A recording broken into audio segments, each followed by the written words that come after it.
So how did I get into computer science and what got me excited about it? Well, like I said, I kind of managed to get into computer science almost by mistake. I had went to school for economics and math. I loved math. Math was super interesting to me. I wanted I thought it was a really good combination with economics. The two were a really good combination, and I could leverage all of my mathematics skills to be able um, to understand the economy and move forward with a business degree, and eventually actually move on and get a PhD and be able to teach economics and math at a university. But once I graduated from college, I decided, you know what, I want to take a few years and get a job before I move on. And so I went into the workforce. I went into banking, found that I didn't really like it that much. And one of the people that I worked with, he actually got a job at a software company that was doing accounting software in basically customer support. And especially since the fact that he was not only doing customer support, but he was also traveling and teaching how to use the software. And I loved traveling at the time. I decided that I would try for that as well. And so I also joined. And from there, that's when I decided that this is for me. And even though I never had a computer science background, I think my mathematics and even my econ degree really kind of lended towards that same type of mentality, that same type of methodical thinking that a computer science or that technology way of thinking. I think it really was that same type of mentality. So that's really what got me into it. And once, like I said, once I got into it, it it it just kind of kept drawing me into it. One thing that was really interesting, this has been 20, 30 years ago, there was very few females at that time. And I think for me specifically, that actually drew me into it even more, just because I felt like because there was few females, I wanted to be one of the entrepreneurs. I wanted to be one of the people that was on the forefront that could prove that females could do this, that this is not just a male area, and that any woman can do just the same thing that a woman or a man can do. And so that just kind of drew me into it even more. And so, yeah, that's what kept me. And Yeah, from there, like I said, I was in customer support for several years. I also did training, and then eventually I went to quality assurance, and then eventually I went into more of kind of the engineering and been there ever since. yeah. Did you find computer science hard at first to pick up? You know, I was lucky because I did a lot of the work, or I did a lot of the learning on the job. And that's really the way that I learned the best. I'm not really a book learner. I learn by doing. And so because I was granted that time to learn while I was actually doing the work, I didn't find it that challenging. I didn't find it that difficult. And because I worked really hard, you know, I did actually spend a lot of extra hours in the evening. I would spend some hours on the weekend, really kind of challenging myself and forcing myself to go the extra mile and put in that extra time to learn on my own. I think that gave me kind of that upper hand, and it helped me move forward a little bit faster than others. That's great. My second question is, so you said that decided to pursue computer science a bit later in life. So, was this more of a spontaneous decision, or was it more that you, like, after a lot of thinking, you decided to pursue computer science? Yeah, you know, I don't even know if I would call it either. I think it was almost organic and natural. So once I joined this accounting software company and was in their customer service department for a while, it just kind of became part of me. You know, I started learning different technologies. I started learning a way of thinking that I hadn't done before. And I continued just to grow my skills and grow the way that my mind or the way that I did things just started organically changing and adapting to this different way of thinking. And it all just kind of continued to grow organically. And I just never really looked back. So it wasn't a moment in time where I said, you know what, I'm going to continue my computer science career. It just continued. I like I said, I just never really looked back. Does that make sense? Yeah, yeah. Um, my third question is, what excites you about computer science and technology in general? Yeah, I think what I love about it is if you look back in time, we've as humans, we've gone through several different evolutions, and we've gone through this industrial revolution, and now we're on this new forefront of a revolution, right? The information technology or Yeah. information revolution, right? And we're at the forefront. We're just at the very beginning of this, and we have this opportunity to make such an amazing impact. And I don't think that there's obviously lots of careers and lots of opportunities to make an impact, but I know for me personally, there isn't, outside of maybe environmental, I don't know that there's another thing that I could do that I could make any more of an impact than in computer science. And it not only from kind of the industry perspective, but just like we said, just being a female in technology and being able to lay the groundwork for another generation and generations just to come for women that are growing into this field. It's the impact that I can make and feel proud of it.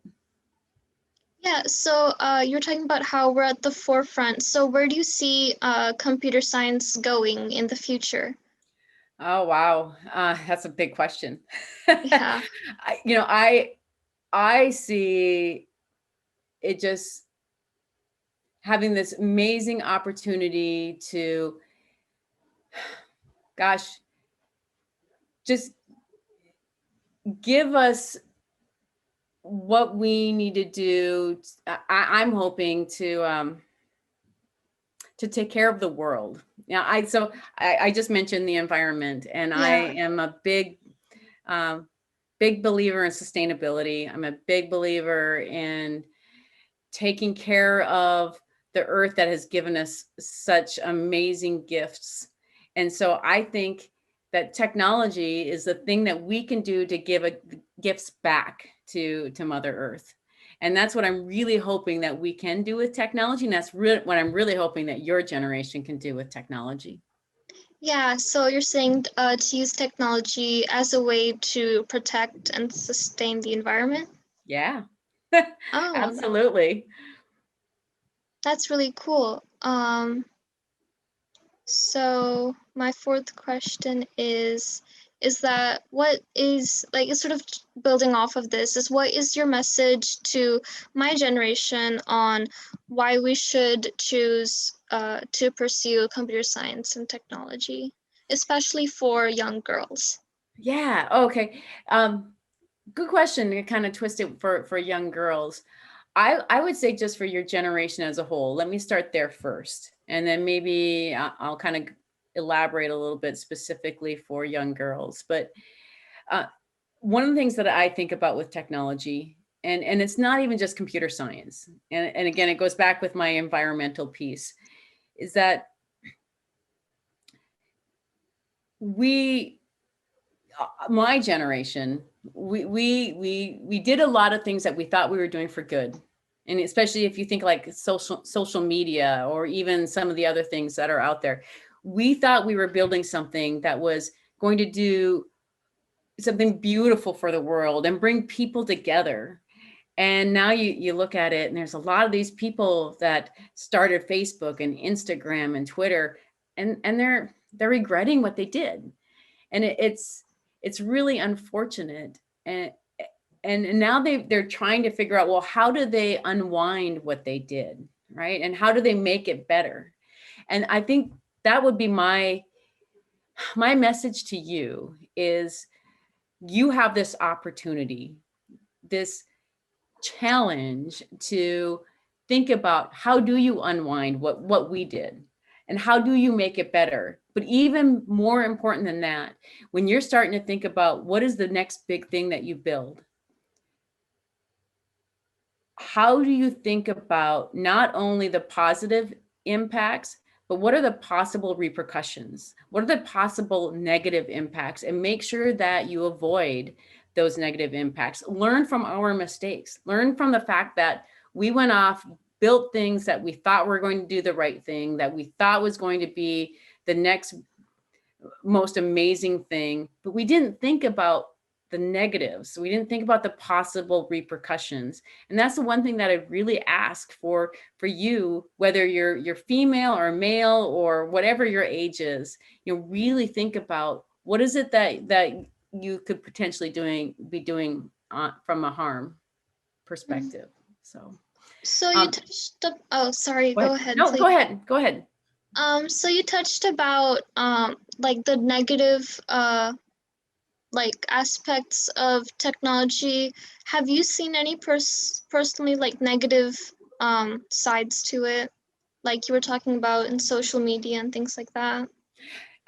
For me personally, yeah, actually. So first of all, kind of in general, definitely, if you think about some of the social platforms that are out there, I think it's really, especially in the last few years, it's really helped drive a divide between various groups of people. And politics obviously is a really easy one for us to look at, but even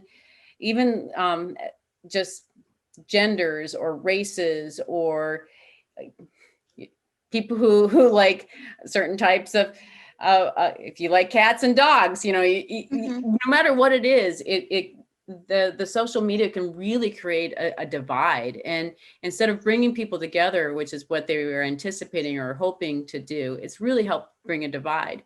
For me personally, I've actually stepped away from most social media except for LinkedIn, because what I've found is that first of all, I get super passionate about things, and I, I either get really too worked up about them, and then it kind of impacts the rest of my life. It impacts my work life. It impacts my home life, because I'm thinking about what is it that this person said, and how can I help them see how it's harming or hurting someone else. Or if I do make an actual post on, let's say, Facebook, well, then I'm always really worried about how it might hurt someone else, or how it might impact their lives. And so it's really made me have to think once, twice, 3, 4 times about how I'm hurting someone else, or how it might impact someone else, as well as how I might be impacted by the social media. So I think that there's different things that we can be doing to, like I said, be bringing us together rather than dividing us. So, do you think it's important to take a step back from certain technologies like social media, things like that? It certainly is for me, and I think it is. I think it would be important for a lot of people. I think it's important, and it's not just social media. It's almost all media. I think it's really important that people start to realize that you can't just trust or believe in just one channel nowadays. You really have to think about multiple various channels, and you really have to investigate where you're getting your data and your information from nowadays, to make sure that you're getting accurate information and that you're getting all sides of the story. There's always multiple sides of the story. Even when the story is accurate, sometimes it's not the whole story. And so it's really important that we all are making sure that we understand what is the source of the information that we have, and is it accurate information, and does it make sense for us to be looking at multiple sources of information, not just one source of information. Yeah, that's really really interesting. So, Another question is, did you experience any additional obstacles as being a female in technology? You know, it's a great question. In all honesty, I would have to say I'm not really sure. I didn't pay attention to that in my career. I didn't think about it. I will say, I think, and I don't want to generalize being a female. I don't want to generalize most females, but I would say that me personally, and I think that a lot of females think this way. I I often would think of myself as I wasn't believing in myself as much as I should. Mm. So and I still do that to until today. I do. A lot of people believe in me more so than I believe in myself. I don't necessarily feel like I'm as successful as I should be, or I'm not. I don't think that I'm doing as good of a job as everyone else thinks that I'm doing. And so a lot of times that keeps me from being more successful, because I feel like there's always 20, 30, 40 things more that I could and should be doing. But there's only so many minutes in an hour and so many hours in a day to be doing them. And none of us are superheroes. And so I need to make sure that I'm more realistic, first of all, in what I can do. And then secondly, I just need to believe in myself and believe that I I am doing a good job. And so sometimes I have to remind myself that I am doing a good job. And like I said, I think that that's more women than men Yeah. are like that. So.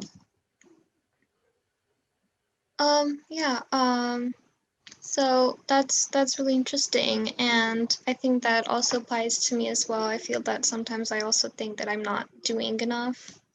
So that's a really good insight. My next question is that do you think there are like a little bit of like discrimination or discrepancies on how females and males are treated who are in technology, like, maybe unequal pay, or maybe they're favoring males and they're getting promoted sooner, things like that?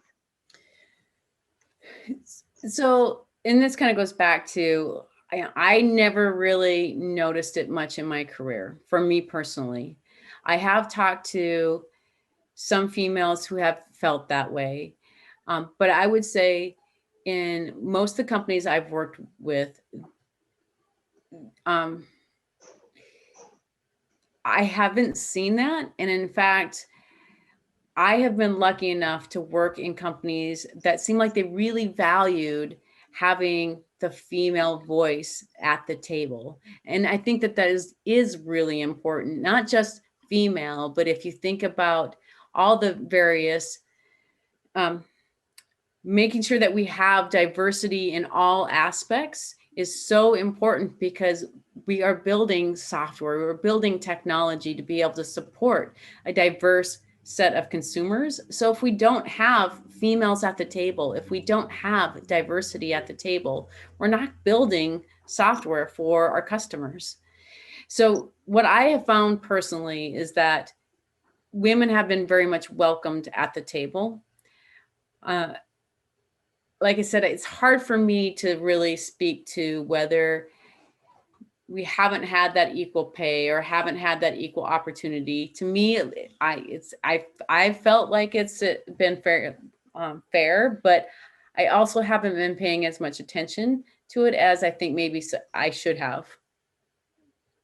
Do you think this has improved over time, like the whole, having a more diverse set of like employees and having more diversity in technology? So I can't say necessarily that it's improved. What I can say is that there definitely has been more work to improve it.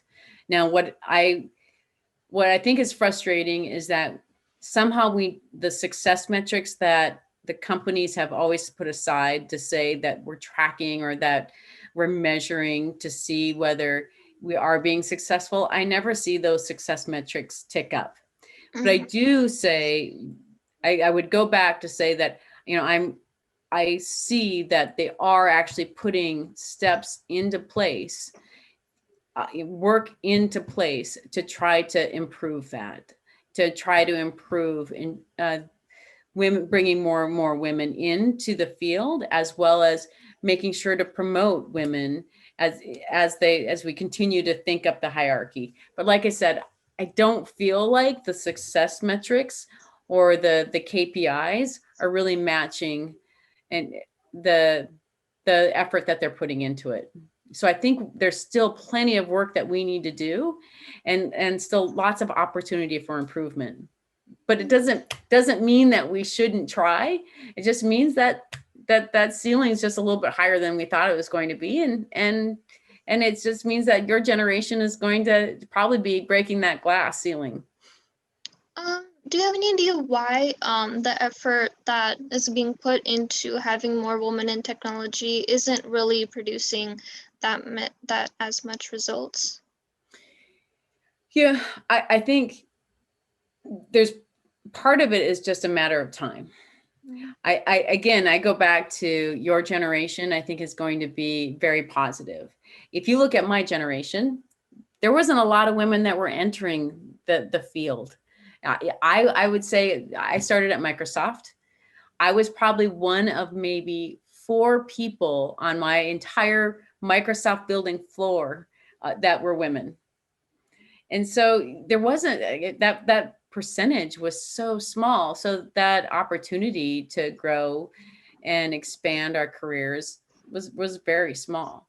So as the generations continue to grow, and as more and more women are entering technology, I think there's going to be a lot more opportunity. And I think, like I said, women are going to start feeling that they belong at the table and will have more opportunities simply because there are more women in the field. Yeah, so do you have any additional learnings or insight you gained from your experiences, either success or failures, that you would like to share with us? I would say the biggest one is don't be afraid to take risks. So going back to what I was saying before, believe in yourself. Don't, and if you, when you get those moments where you're not necessarily believing in yourself, don't let that stop you from taking a risk. I think one of the best stories I can tell you is I was leading some pretty big programs, and someone came to me and asked me to lead a really large program, basically a company-wide initiative. And it was to ensure that our entire software, our entire website was accessible to those who have disabilities. And I was pretty worried about it because it was not only something that would be very or extremely challenging, but secondly, it would be something that I was worried that the rest of the company would not be interested in working with me on, as well as I knew nothing about it. And it was building it from the ground up. But after several weeks of debating in my head whether I wanted to do this, and even thinking that I didn't think I had the ability to do it, I finally decided to go ahead and go for it. And bottom line is, I ended up building up a team. I ended up building up a program that was wildly successful, and not only within the company, but even outside of the company. And we were deemed one of the best companies to do this. And so it's probably one of my most proudest moments of my entire career. And it was all because I took a leap of faith, and because I did believe in myself a little bit, and I was willing to take a risk. That's really cool. Yeah. Yeah. So. Yes. Thank you so much. Yeah. Yeah, I hope this helped at least a little bit. So Yeah, it was really, really interesting. Thank you so much for sharing your experience. Thank you. yeah, thank you. Well, good luck. And Oh, yeah, I hope it goes really well. thank you so much.